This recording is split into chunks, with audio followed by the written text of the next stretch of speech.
Hey, welcome. It's Brian, and this is Guitar Solo Reactions. Today we have a new one. It is HIZAKI, and the name of the song is Stella.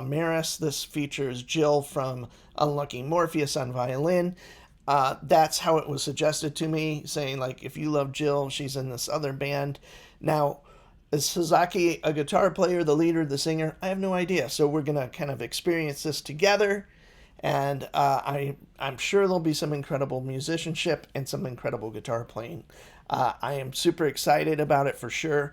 One quick note is 90% of the people that watch my videos aren't subscribed. So please subscribe, like, and comment. And here we go, Stella Maris.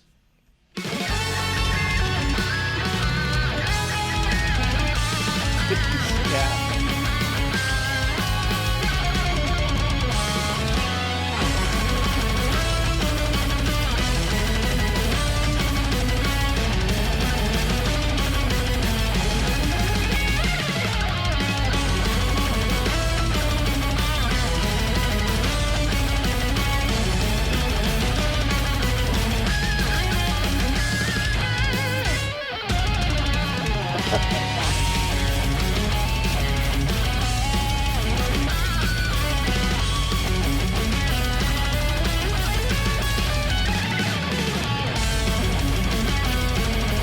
So right out of the gate, kind of this neoclassical power metal with kind of those kind of big anthemic melodies and some great, just incredible picking, of course, and great guitar tones and no singing so far. So I love that about it for sure. Let's get back at it.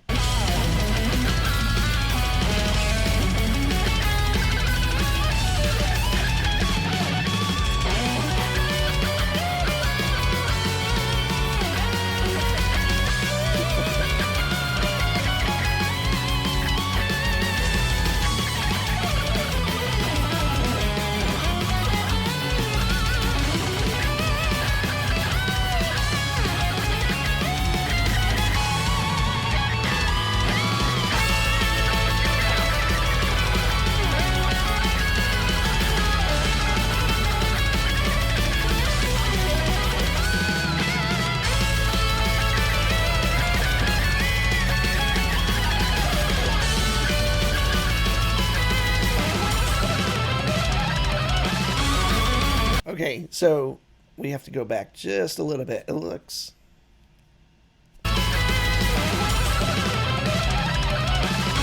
So it looks like she's got the fretboard scallop from the 12th fret up to the 24th fret. Who is the bass player? Who's the drummer?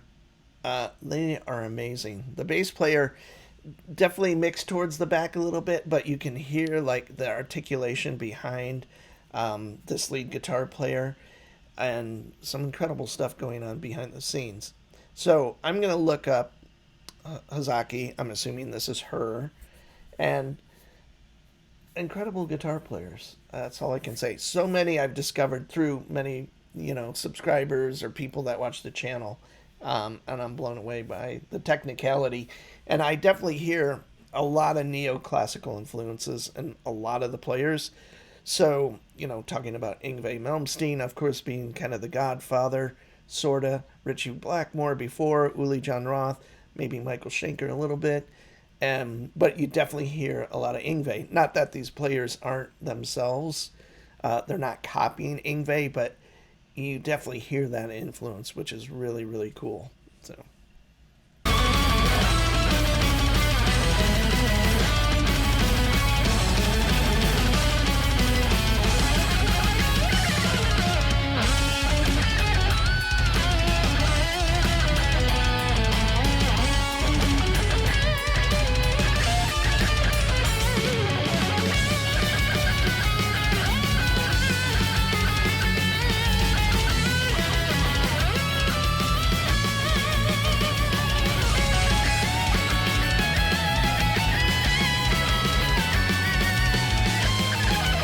What's interesting about this video to me, and from a kind of a video or a kind of a cinematic approach or whatever, is that it seems like someone's really trying to get them to look at the camera a lot of movement, all of that. And I get how that's important to a lot of people. But to me, the music stands by itself. I'd almost prefer they're just standing there concentrating on playing this incredible music, you know. But hey, you know, putting on the cool, amazingly beautiful like dresses, outfits, and all of that may be a big part of this. I'm not sure, but from my standpoint, that's not that important, and the playing is and kind of forefront to what I'm watching. So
there we go.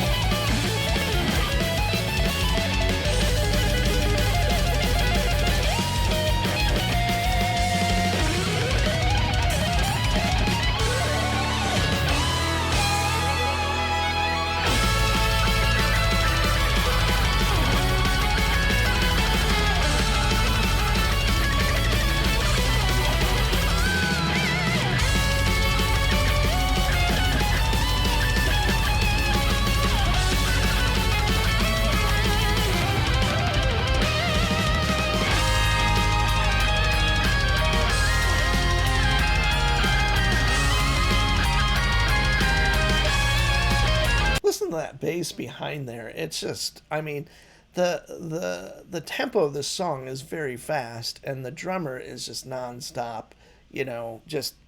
Just delivering. I don't know how else to put it, but a very challenging tempo to play at, and to be this effortlessly kind of doing all the sweep arpeggios that Hazaki is doing, and just anyway, incredible piece of music.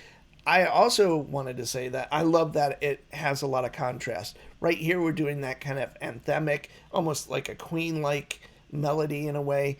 And then there's some darker, like some heavier elements that I like as well. I like having both. I prefer heavier and darker, more dissonant. But I think that contrast is really important. So.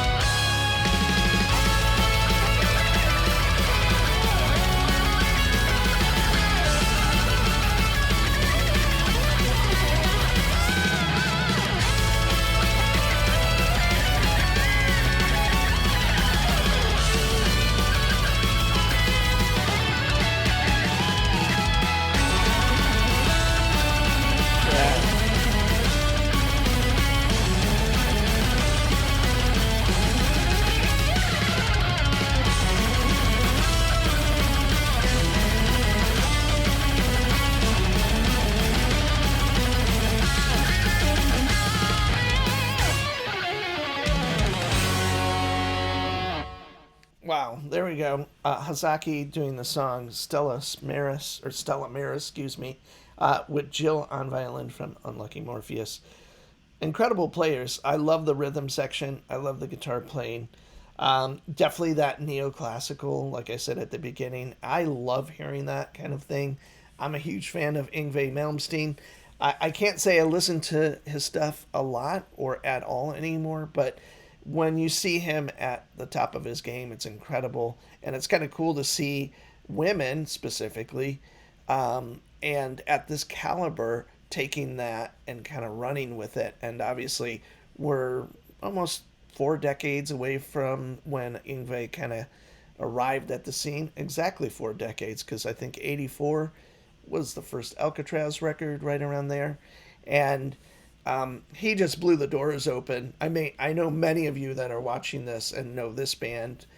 probably weren't born in 1984, but I was just kind of a teenager essentially, starting to play guitar, and Ingve, at least the first record, blew my mind. Maybe the first two. And then after that, lost interest. But I still to this day think he's one of the most incredible guitar players, intonation wise, and just how he plays the instrument is incredible. So it's great to see that distilling down into other players. And to me, in this kind of Japanese, kind of power metal, neoclassical kind of expression of rock or whatever you want to call it, I see a lot of it, and that's really, really cool to me. That there's this huge importance on being a great guitar player, drummer, bass player, singer, violin player, what have you, like that kind of motivation and all the work it takes to become proficient at an instrument is really, really cool. And it's kind of keeping it in my eyes, keeping like guitar playing alive, and just kind of trying to achieve a higher level of musicianship, I guess, which we all do if you're serious about an instrument. If you know anything you would like me to know, like I said earlier, please let me know in the comments. I'm Brian. This is Guitar Solo Reactions. See you soon.